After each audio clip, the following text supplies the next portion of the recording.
भगवते वासुदेवाय। ओम नमो भगवते वासुदेवाय। ओम नमो भगवते वासुदेवाय।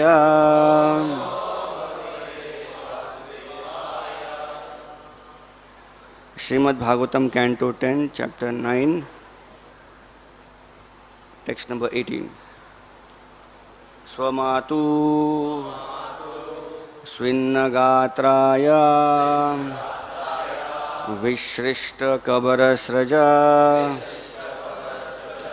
दृष्ट्वा परिश्रमं Krishna कृपयासीत् स्वबन्धने।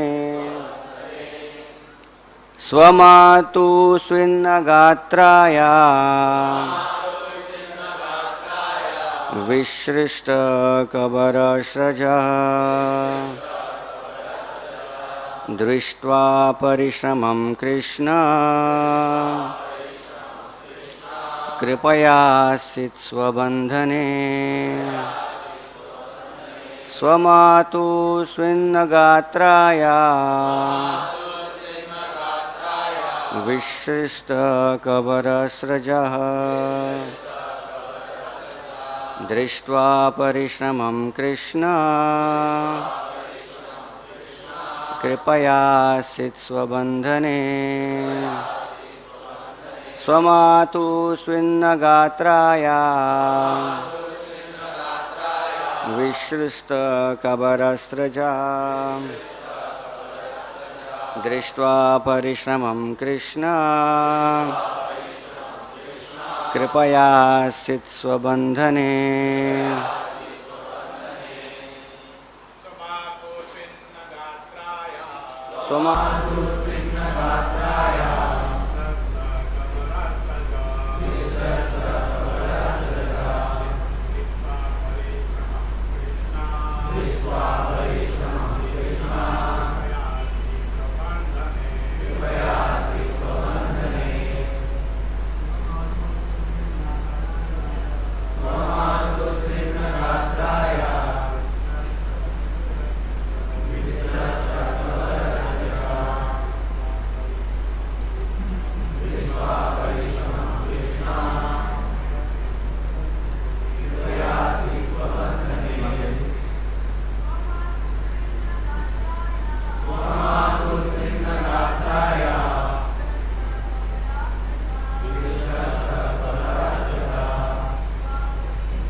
Word to word meaning. Swamatu, of his own mother, Krishna's mother Yashoda Devi. Swinnagatraya, when Krishna saw his mother perspiring all over because of unnecessary labor, Visrishta were falling down, Kabara from her hair, Sraja of whom the flowers, Drishtva by seeing the condition of his mother, Parishramam he could understand that she was now overworked and feeling fatigued. Krishna, the Supreme Personality of Godhead, Kripaya, by his causeless mercy upon his devotee and mother, Asit agreed, Swabandhane, in binding him. Translation and purport by His Divine Grace A.C. Bhaktivedanta Swami Srila Prabhupada. Translation. Because of Mother Yashoda's hard labor, her whole body became covered with perspiration, and the flowers and comb were falling from her hair. When child Krishna saw his mother thus fatigued, he became merciful to her and agreed to be bound. Purport. When Mother Yashoda and the other ladies finally saw that Krishna, although decorated with many bangles and other jeweled ornaments, could not be bound with all the ropes available in the house, they decided that Krishna was so fortunate that he could not be bound by any material condition. Thus, they gave up the idea of binding him. But in competition between Krishna and his devotee, Krishna sometimes agrees to be defeated. Thus, Krishna's internal energy, Yoga Maya, was brought to work and Krishna agreed to be bound by Mother Yashoda. Om Jnanatimirandhasya Jnananjana Shalakaya Chakshurunmilitam Yena Tasmai Shri Guruve Namaha Shri Chaitanya Manobhishtam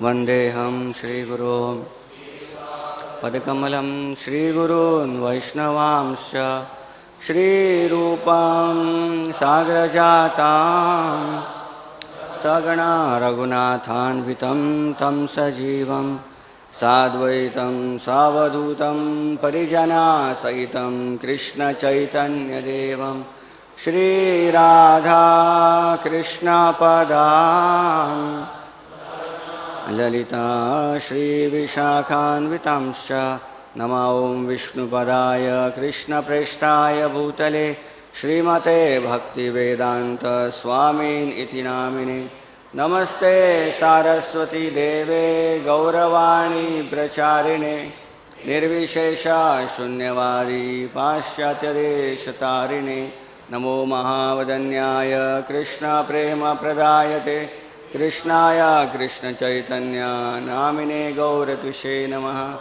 He Krishna Karuna Sindhu Dik Jagatpate Gopesha Gopika Kanta Radha Kanta Namostute Tapta Kanchana Gaurangi Radhe Vrindavaneshwari Sute Devi Pranamami Hari Priye Vancha kalpa tarubhyasya kripa sindhubhya eva cha patitanam pavanebhyo vaishnavebhyo namo namaha Jaya Shri Krishna Chaitanya Prabhu Nityananda Shri Advaita Gadadhar Shivasadi Gaura Bhakta Vrinda Hare Krishna Krishna Krishna Hare Hare Hare Rama, Rama Rama, Hare Hare.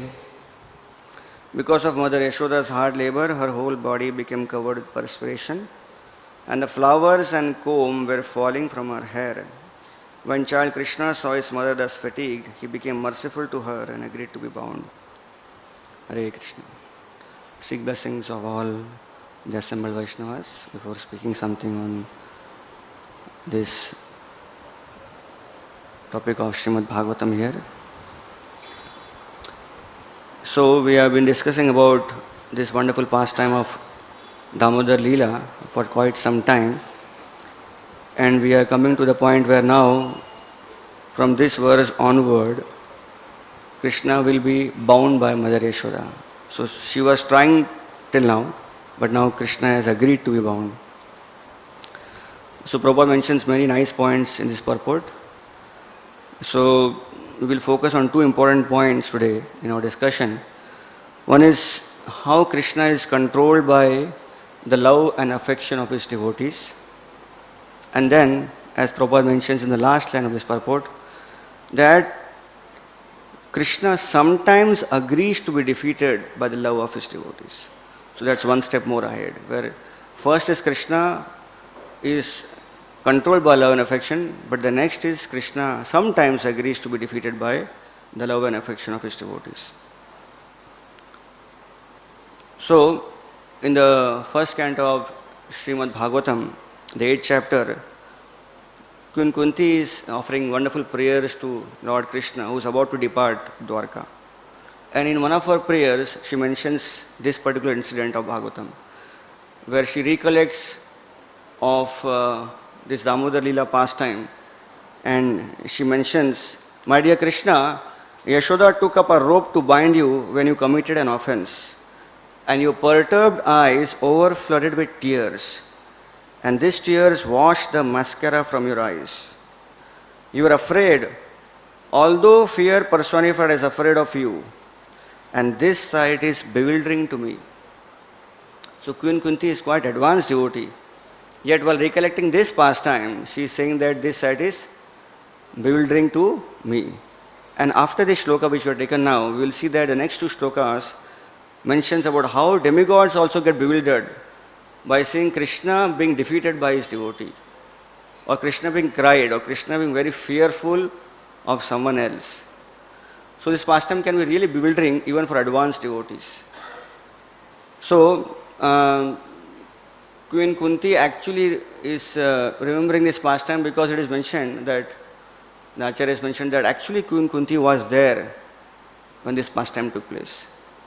Now Queen Kunti was sister of Vasudeva, and she was given as adopted daughter to Kunti Bhoj. But sometime she would come back to Mathura to visit her family. So when she once came to Mathura, it is mentioned that she took the chance and opportunity to also cross Yamuna and go to Gokul Mahavan. And that happened to be the day of Deepavali, and she was there, and in front of her the whole pastime took place. So she was bewildered when she saw that pastime, and years later still she is bewildered recollecting the pastime. So this is Krishna's pastimes, where it's actually difficult to understand the Siddhanta. How Krishna, who is the controller of everything, he is controlled by someone like a lady from a village. So we'll focus on the aspect of Krishna controlled by love and affection of his devotees. We see that how Krishna, he is not attached to any kind of opulence which anyone can provide him. He is more interested in love and affection.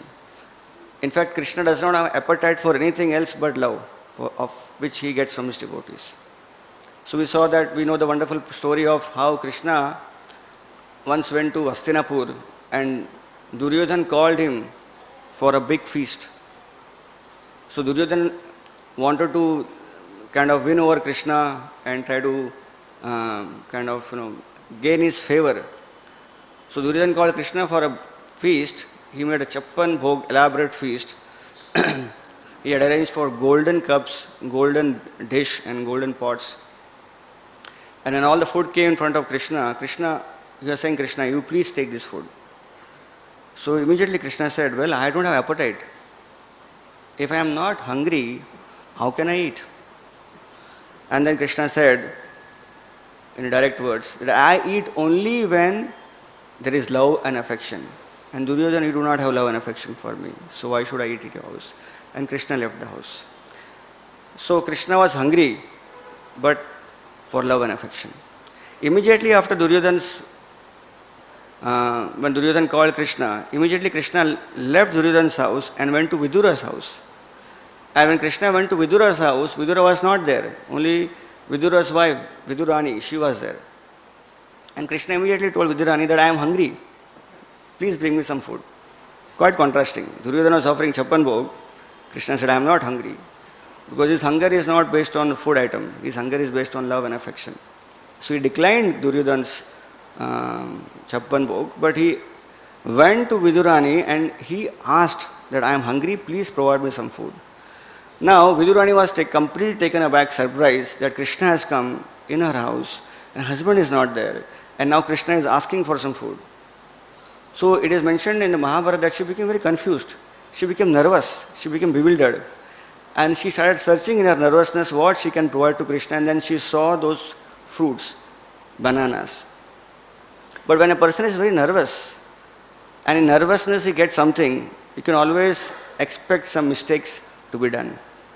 So in this case, she was so nervous that instead of giving bananas to Krishna, she was actually doing service. She removed the banana, she kept the banana down and actually offered peel, the banana skin, to Krishna. And she was completely nervous, she was bewildered, but she was also seeing Krishna and absorbed in seeing Krishna. She was in ecstasy, bewildered but in ecstasy. So we also many times often face these situations where we become nervous, especially when we are in front of an advanced Vaishnava or maybe in front of our spiritual master. Is it not? Like I remember the first time I met my spiritual master, I also was so nervous that time. I was introduced, it was a Bhagavatam class in Mira Road, and I was introduced by one senior devotee. And he was introducing me to my spiritual master, His Holiness Radhanath Maharaj, and he was mentioning that this is a new devotee. And when he started mentioning, I was nervous. I didn't know because Maharaj was seeing at me. So in the lecture, Maharaj was seeing at everyone, but after lecture, specifically he was seeing at me. And I was sitting very close to Maharaj. So when he was seeing at me, I became so nervous that for every statement that devotee made about me, I said thank you. So he spoke for 5 minutes about me. For 5 minutes, I spoke thank you for every word. So 20 times I spoke thank you. And Maharaj was seeing at me and he was smiling and laughing. Because he was happy that I was very nervous about that. So in 5 minutes, I spoke 20 times thank you. And then I realized what I have done. Because I was nervous. I didn't know how to face. So here Vidurani, she is also nervous. She doesn't know how to face Krishna. He has come, he is asking, I want food. And Vidur also is not there. So in that nervousness, she is offering the banana skin and not the banana. And Krishna is taking the banana skin. And Krishna is eating the banana skin. And Krishna is relishing the banana skin. It's not like Krishna is like eating and is waiting for her to come back to external consciousness and give the banana and not the peel. Krishna is happily enjoying the banana skin. And then Vidura enters and Vidura sees Krishna is eating the skin and his wife is keeping the banana down. And immediately he calls up loudly, what are you doing? You're offering the skin. And then Vidurani comes to her external consciousness and then she offers the banana. But Krishna becomes disturbed by that. Krishna eats the banana and said, these bananas are tasteless. That banana skin was more tasty. Because that banana skin was imbued with Vidurani's love and affection. So that is Krishna's appetite. Krishna loves not the object. Krishna loves with what feelings you give the object. That's the most important aspect. So Krishna is always controlled by devotees' love and affection. Now, in Vrindavan, we have been hearing for so many days about wonderful leelas about Vrindavan. So I'd like to add some little drops to that ocean till now. I'm not sure whether it was spoken or not, but still it is very pleasurable to speak. It is mentioned that when Krishna was in Vrindavan, he was an attractive scene, an object for everyone in Vrindavan. Right from morning till evening, everyone would be hankering to get darshan of Krishna, one sight of Krishna. So when a small baby child Krishna would get up in the morning, immediately all the gopis from neighboring house, they would come and they would peep into the house of Nanda Maharaj and Yashoda to get the darshan of Krishna. So in this way, gopis are completely bound by Krishna, and Krishna was very affectionate to the gopis. And Krishna reciprocated with the gopis' love and affection. So it is mentioned a nice pastime that how one time all the gopis came together and Krishna and Balram were there. And they came walking. So the gopis, immediately elderly gopis, they divided into two parties. One party of the gopis, they told that Lord Krishna is very strong. He can easily defeat Lord Balaram. And the other party said, no, Lord Balaram is strong. And Lord Balaram can easily defeat Krishna. So there was a discussion between these two groups of devotees. Finally, one group of devotees, this is all happening in front of Krishna and Balaram. One group of devotees, these gopis, they mentioned that if Krishna defeats Balaram, I will offer Krishna a laddu. And then another group of devotees said, if Balaram defeats Krishna, I will offer Balaram a laddu. Let's see. So immediately Krishna and Balaram get ready to wrestle and fight. So they are small children, but they behave like adult wrestlers and they are slapping their thighs, their arms. And they are now wrestling with each other. So when the wrestling match begins between Krishna and Balaram, Balaram picks up Krishna and throws him down. So it looks like Krishna is defeated. But immediately Krishna gets up and throws Balaram down. And this happens for a lot of time. And Krishna and Balaram, in the corner of their eyes, they are just watching. How gopis are singing, clapping and having fun seeing this pastime. So apparently looks Krishna and Balaram are looking for the laddus which the gopis are going to offer.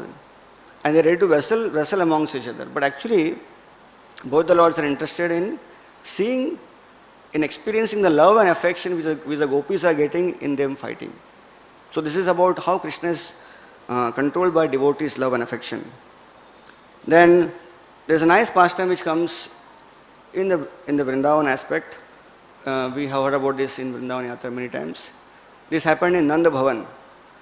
So the devotees in Nanda Bhavan, they fondly remember this pastime very elaborately about how once Lord Shiva came to Nanda Bhavan to meet Lord Krishna. So it is mentioned, the site is given that how Lord Shiva came along with Nandi Bull to Nanda Bhavan, and outside of the gate he started playing his damru. And he started loudly chanting, Alak Niranjan, Alak Niranjan. And he said, and he wanted to get the attention of the lady inside. Lord Shiva had come to just have a darshan of Lord Krishna. So Mother Yashoda heard that sound of damru and she thought that some sage has come, some sadhu has come and he wants some donation, some alms. So she came out. But when she came out, she saw the appearance of this sadhu and she became afraid. And it is mentioned what was the appearance of Lord Shiva. Lord Shiva had a special robes which he was wearing, which was of tiger skin. So in Braj is generally people don't walk like that, Tiger skin robes. He was carrying a trident. And from head to toe, he was covered with ashes. His hair was completely matted and there was a garland of human skulls around his head. And then he had serpents around his hands and his toes and also around his neck. Seeing this, Mother Yashoda became afraid. But she controlled herself. And then she asked, Babaji, what do you want? Do you want some alms? I will give whatever you want. So Lord Shiva said, I have come from very far away from Kailash. So she mentioned that, okay, whatever you want, you ask. I have come far from Kailash just to see your child, Krishna. So here was someone coming from Kailash for Vrindavan Yatra. So here we see that how on the outskirts of the gate of Nanda Maharaj and Yashoda, he is standing waiting to get darshan of Krishna. So Mother Yashoda tells Lord Shiva, she doesn't know that he is Lord Shiva. She tells him, you eat or drink whatever you want from my house and then go away. But as far as seeing my child, it is impossible. I will never show you my face, show you my child's face. In fact, you stop playing this damru loudly. My child is sleeping inside, he will get disturbed and will start crying. Now Shiva said, oh, well mother, I don't want your roti and sabji. I do not want anything else. I have just come so that I can get your son's darshan. That is the only donation I aspire for. So Mother Yashoda said, see, I am a grown-up lady, I am an adult. Yet I am so terrified by seeing you. What will happen if my child comes here? If I bring my child, he will start crying loudly. So therefore forget it. If you want something, ask for that, or otherwise you leave. But Lord Shiva kept standing there along with Nandi. So Mother Yashoda left him there on the door and he went inside. She went inside the room. When she came inside, she saw that Krishna was frantically crying loudly. And she tried her best to stop Krishna crying, but she could not. Then one elderly gopi, she came and said, might be the reason for your child's crying is that Baba has come outside. Because when the damru was played, that is the time he started crying. So maybe I feel that you go and show your son once, and that's how he can stop crying. So Mother Yashoda was very hesitant, but she completely agreed that that has to be done because the child was very much crying. So she took Krishna and put Krishna in a basket. And she covered the entire body of Krishna with black cloth so that this Baba cannot put any evil effects. And then she decorated Krishna's eyes with mascara, black mascara, and she put a black dot on Krishna's face. And then she brought the basket outside. And then she showed Krishna to Lord Shiva. When Lord Shiva saw Krishna, and Krishna saw Lord Shiva, Krishna stopped crying. And Mother Yashoda was very happy. But immediately she took Krishna away and kept Krishna inside. Said, now darshan is over, you can go. So Lord Shiva was very happy, he was very pleased. It is mentioned there, Lord Shiva was waiting eagerly outside. And while waiting eagerly outside, he lit a yagya fire so that he could do some auspicious chanting of mantras. So Mother Yashoda saw that. She came to know that this Baba is very special Baba. He can really ward off many evil things. So she invited Lord Shiva that you can stay very close by here, and whenever some problem is there, my child is crying, I'll call you. And you can come, and then my child can stop crying. So here was Krishna, who was completely controlled by affection and love of Lord Shiva. He could not see, he could not wait for Lord Shiva. In fact, Lord Shiva was waiting outside, hoping that if Krishna doesn't come outside, and Mother Yashoda does not bring Krishna outside, I will wait till Krishna starts crawling and he comes outside to play, I will see Krishna. So even today when you go to Nanda Bhavan, you will find that next to Krishna Balaram Mandir, in Nanda Bhavan, there is one small Shiva temple, which is the exact spot it is mentioned that Lord Shiva is still waiting and he is doing his service to so-called remove the ill effects, ward off the ill effects of baby Krishna. So, this is called as Krishna's controlled by love and affection. Now we will move to the next part where Krishna is, sometimes he agrees to be defeated by his devotees. So we find that many times the gopis in Vrindavan, they would come and they would play with Krishna. And sometimes they would want to see Krishna, they wanted to put Krishna in difficulty and see how he reacts. So one day the gopis told Krishna that you go and bring that wooden seat for us. So Krishna knew that that wooden seat is very heavy. And as a child, no one can lift that. So Krishna went and he struggled to lift the wooden seat, but he could not lift. And while struggling to lift the wooden seat, he was watching the gopis, and gopis were very happy, seeing that how Krishna is struggling to lift the wooden seat. Now Krishna, for him to lift a wooden seat was something which is very, very small thing. Krishna as Varaha lifted Mother Earth, and some days later now Krishna will lift Govardhan Parvat in Vrindavan. So for Krishna to lift the wooden seat is not difficult at all. But Krishna agrees not to lift the wooden seat because they want to see the devotees see him defeated by their love. So Krishna agrees to be defeated by the love of his devotees. In this very pastime which we are speaking about now, we see that how Mother Yashoda, when Krishna comes and asks for her milk, and Yashoda is feeding the milk, and then when the milk which is on the stove in the kitchen boils over, Mother Yashoda leaves Krishna. Now if Krishna decides to do something, who can stop Krishna? So Krishna decided to drink milk of Mother Yashoda. But Mother Yashoda has decided to leave Krishna and go and take care of the milk. So who can be better? Who can be really winning the battle here? Krishna, because Krishna, if he decides something, he cannot be defeated. The same Krishna, just few months ago, was also drinking the milk of Putana. And Putana wanted to get Krishna out. She couldn't get Krishna out. That is the power of Krishna's hold. Then the same Krishna was in the hands of Trinavarta. And Trinavarta wanted to get Krishna out. He could not get Krishna out. And Krishna was lifting all the demons and throwing them in the air, never missing any chance. So Krishna's hold is very strong. If he decides to hold someone, he cannot leave. And here Krishna decides to hold Yashoda, but yet Mother Yashoda could remove Krishna from the hold and go. Because Mother Yashoda's love was so strong that Krishna agreed to be defeated by her. So this is how we can see that how Krishna agrees to be defeated by the love of his devotees. So I was referring a lecture of Srila Prabhupada, and Srila Prabhupada was speaking a very nice point on this aspect, on this particular Leela. So we find that here, as we go ahead in the purports, we will hear about the two finger. How Mother Yashoda, when she was trying to bind Krishna with all the ropes, every time the rope was 2 fingers short. And the 2 fingers represented first the devotee's efforts, and second is Lord's grace. Srila Prabhupada in his lectures point out 2 different analogies, examples for these 2 different points. Prabhupada often mentions about this wonderful logic called as Markata Nyaya, wherein a monkey and monkey's child.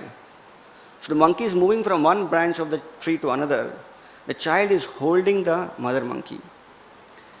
And the mother is not doing anything. She's just running from here and there, but the child is holding tight. So this is called as Markata Nyaya, wherein a child is putting all his efforts to hold on to mother. And in devotional line, we can mention that how, in one sense, a devotee is putting all his efforts to serve Krishna. That's called Markata Nyaya. The other aspect is Marjara Nyaya, where it is mentioned about the logic of cat and the kitten. So the kitten never takes any effort to hold on to mother cat. The cat actually picks up the kitten in her mouth and she carries the kitten. So this Marjara Nyaya is representing that how a Lord completely takes care of his devotees. So throughout the Vaishnava Sampradayas all over the world, some Sampradayas focus more and emphasize more on Markata Nyaya. And some Sampradayas focus more on Marjara Nyaya. But actually in Gaudiya Vaishnavism, which is complete philosophy, all philosophies are complete, the four Sampradayas, but yet Srila Prabhupada, Lord Chaitanya Mahaprabhu gave us the complete whole Sampradaya understanding of Achintya Bheda Tattva. And Gaudiya Vaishnavism focus on both of the aspects important, Markata Nyaya as well as Marjara Nyaya. And these two fingers represent this, that how a devotee has to put his efforts to please Krishna, to serve Krishna. Meanwhile, he also has to depend on Krishna's grace. I was hearing a lecture of His Holiness Kadam Kanand Maharaj, and he brought out a very nice point. He often gives very good examples to illustrate a particular point. So he was mentioning that how once he went to one temple somewhere in Durban, South Africa, and there he saw a chapati making machine. So when he saw a chapati making machine, he described elaborately how chapati making machine works. So he mentioned that there is a big sound which keeps coming always, and then you have to add flour and water, and the flour and water gets mixed automatically by the machine, and then goes ahead, becomes a dough, and then after that the dough is cut into small rounds, and then it becomes flattened, and then the chapati goes and it falls on a frying pan. So then one side of chapati gets cooked and chapati moves out, but chapati, instead of going out of the machine, is again picked up by a kind of a rubber belt and pulled up and again brought to the frying pan, now but with the opposite end, and then it again gets cooked. And then the chapati is coming out, there is one person who is monitoring whether chapati is cooked or not properly. If chapati is not cooked properly, he again puts the chapati in the belt and the chapati gets cooked. And beyond that point, there is one devotee waiting to get the chapati to serve. So Kadam Kanand Maharaj mentioned this point that this whole chapati machine can be compared to a material world. And this chapati can be compared to all of us. And he was mentioning Krishna is at the end of the chapati machine to see whether we are cooked properly or not. And beyond that, Guru is patiently waiting till the time we are cooked to be offered to Krishna. So if we are not cooked, it is again rolled over. And finally, when both the sides are properly cooked, so Kadam Kanand Maharaj mentioned, cooked means what? One has to be completely cooked up in the material world, cooked up by the material world.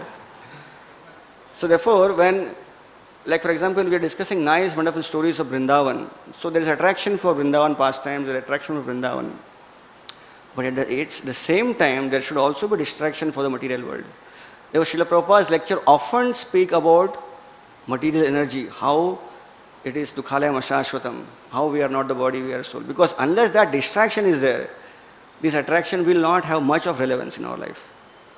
The example is given if someone is fallen in a well, so a rope is thrown for him to come out.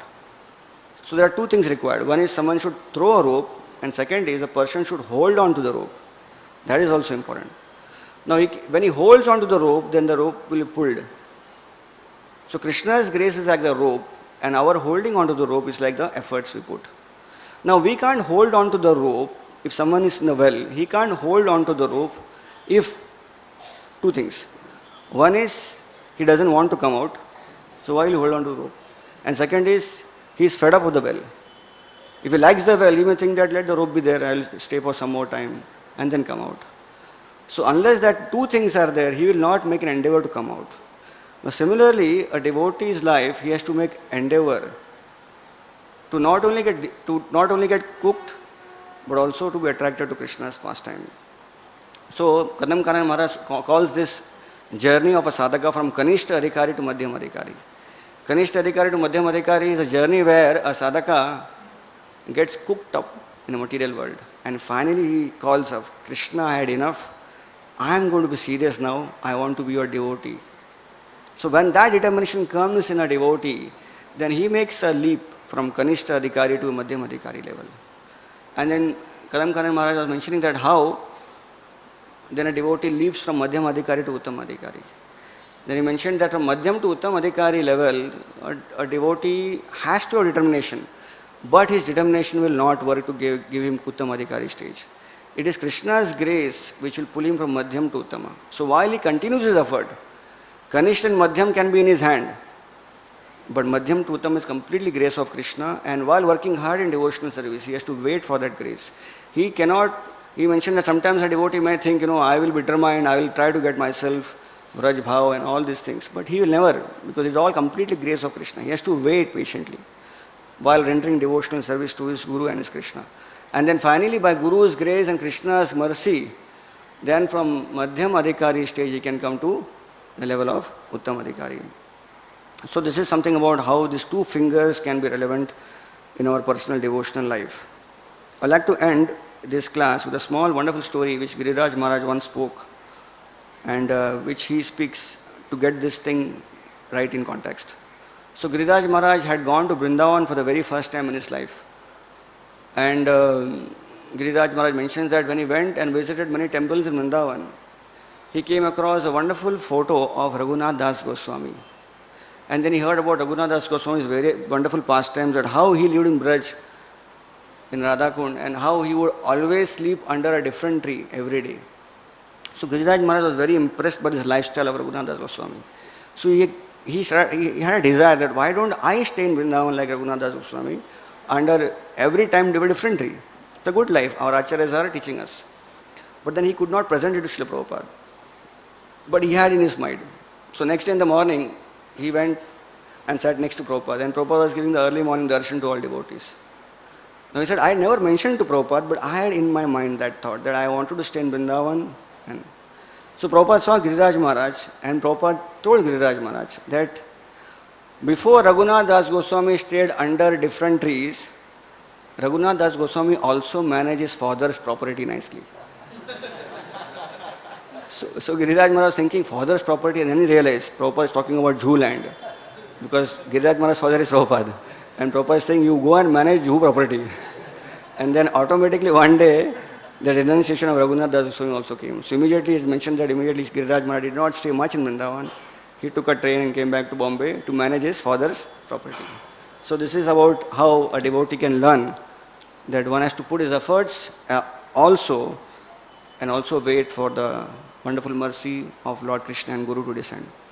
Hare Krishna. Thank you very much. Srila Prabhupada ki jai. We have 5 minutes now. If someone wants to comment, you can speak something. Or someone wants to ask a question, we can take a question.